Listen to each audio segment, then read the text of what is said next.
Oh.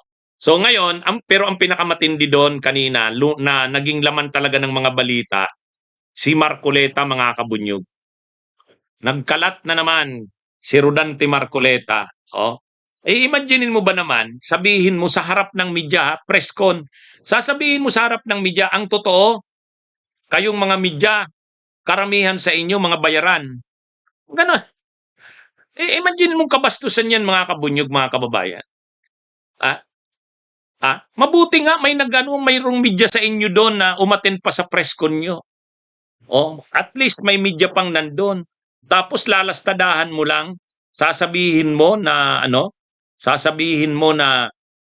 sa totoo lang, kayong mga nasa media, ang hinanakit namin, karamihan sa inyo, mga bayan. Ha? Imagine nyo yan, mga kabunyog, mga kababayan. Bastos eh. Ha? Kaya, kaya ano yan eh, actually ako noon pa, 'di ba? Nagko-comment na ako diyan kay Marcoleta. Kaya nga 'di ba nag-vlog ako niya noon. Sabi ko, huwag kayong maniwala sa panlilinlang at mga pakulo ni Marcoleta. O yun, 'di ba? Kaya noong hearing sa Kamara, pinapa-apologize ako ni Marcoleta, mag-apologize daw ako. Sabi ko, I'm sorry Mr. Chair, I will not apologize. 'Di ba? Sabi ko, opinion ko 'yun kasi 'yun talaga yung tingin ko sa kanya. Yun ang tingin ko sa kanya. Oo, hindi ako nag-sorry. Sabi ko, I'm sorry, Mr. Chair. I will not apologize. O ngayon, sa mga ginagawa ngayon ni Marcoleta, sabihin nyo kung nagkamali ako. Sabihin nyo kung nagkamali ako. Oh, tingnan nyo. Press con sa media, sasabihan mo yung media na karamihan sa inyo mga bayaran. Sa totoo lang, sabi niya, karamihan sa inyo mga bayaran. Tama ba yun? Hindi lang ano yun. Kabastusan naman yun.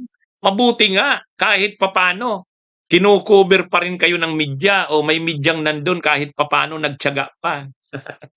'Di ba? Pasalamatan mo nga yun eh. Ha? Sa halip, ang ano nila, nilastada pa. Nilastada. Imagine niyo yan, sobrang bastos ni Marcoleta. Hmm? Kahit si Cayetano, ganun din. Sobrang bastos din. May mga dala pang dyaryo siya kanina, pinakita pa ni Cayetano, pa isa-isang dyaryo ha. Isa-isang dyaryo. Pinakita niya ang sabi pa nga niya sa Manila Bulletin, Bulletin Today yan nung panahon. Ay ngayon Manila Bulletin na yan. Sabi niya itong Bulletin Today, oh, kinukomentaryuhan niya yung mga media, yung Philippine Star, okay daw, at least okay daw. Yung Inquirer daw na dapat sana pinaka-credible ay questionably din.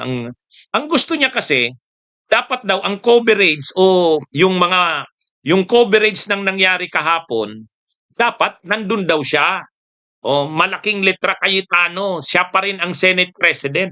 Yun daw dapat ang hinighlight. Ha? Oh, mga kabunyog, mga kababayan. 'Di ba? Yung ang gusto ni Cayetano, may dala-dala talaga siyang bawat isang dyaryo, talagang inexhibit niya. O sabi niya, ito. O tingnan niyo itong Philippine Star. O tingnan niyo itong Bulletin Today. Hindi, tinutukoy niya Manila Bulletin. O tingnan niyo itong Inquirer. Lahat. Kung ano yung, kung paano trinato ng media yung nangyari kahapon, lahat yon inisa-isa ni Cayetano at nagkukomentaryo siya. Sabi niya, naiintindihan ko yung naramdaman ni Senador Marcoleta. Kasi naman, tingnan nyo naman ang coverage nyo kahapon. Dapat ang hinighlight nyo, ako pa rin ang Senate President. Anong pakialam mo? Bakit mo papakialaman ang media kung paano nila tinitingnan yung nangyari kahapon? Ha? Freedom of the press yun. Freedom of the press. Bakit mo pwede mo bang pakialaman ang media kung kung ano ang tingin ng media ng nangyari kahapon, yun. Kino-cover nila eh. Kino-cover nila. Oh, ang gusto kasi ni Cayetano i-highlight na siya pa rin ang Senate President. Ay, mga kabunyog, mga kababayan. Oh. At ngayon, si Marcoleta naman, ay kayo sa media kasi bayaran. O di, alam nyo, yung media nag-react. Yung Senate media, nag-react sila. Sabi nila, kabastusan ang ginawa sa amin. Ang gusto nila, ikialaman kung paano namin kino-cover ang Senado. O yun yung ano yan, yan ay paglabag na sa freedom of the press. Totoo yun. Bakit nila papakialaman? Ha? Parang katulad din kahit sa Malacanang, mayroong Malacanang press corps. Ibig sabihin, ang mga media natin, mainstream media, may naka-assign doon sa Malacanang. Magsasalita yan si Yusek Castro, magsasalita yan, magbe-briefing yan, ha? Media briefing. O, ilalagay na yan ng mga media na balita. Kung paano yan binalita ng media, kanila na yan. Freedom of the press yan. Freedom of the press. Hindi mo pwedeng pakialaman kung ano yung ibabalita nila. Bahala sila kung ano yung ibabalita nila. O, itong si Cayetano, diktador eh. Ha? Diktador. Pati si Marcoleta. Kasi ang gusto nila, dapat daw ganito ang pagkakabalita. Dapat naka-highlight siya na siya pa rin ang Senate President. Bakit mo papakialaman yun? Ha? Pwede bang pakialaman ang media kung paano nila binabalita ang mga nangyayari? Basta't hindi sila nagpi-fake news, hindi nagdi-disinformation, yan yun. Kung paano nila tinitingnan ang pag-unfold ng mga events, ng mga issues, freedom of the press yun. Ang gusto yata ni, ano na eh, ang gusto niya, mga kabunyog, kung ano yung dapat daw ganito, dapat sinabi doon na siya pa rin ang Senate President. Kaya sabi niya, itong dyaryo na to, hindi maganda ang pagkakagawa ng nangyari kahapon.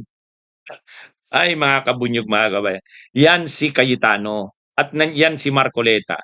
Ay ngayon, dahil grabe yung reaksyon ng media, talagang kay Marcoleta, nung bandang huli, nagsorry si Marcoleta.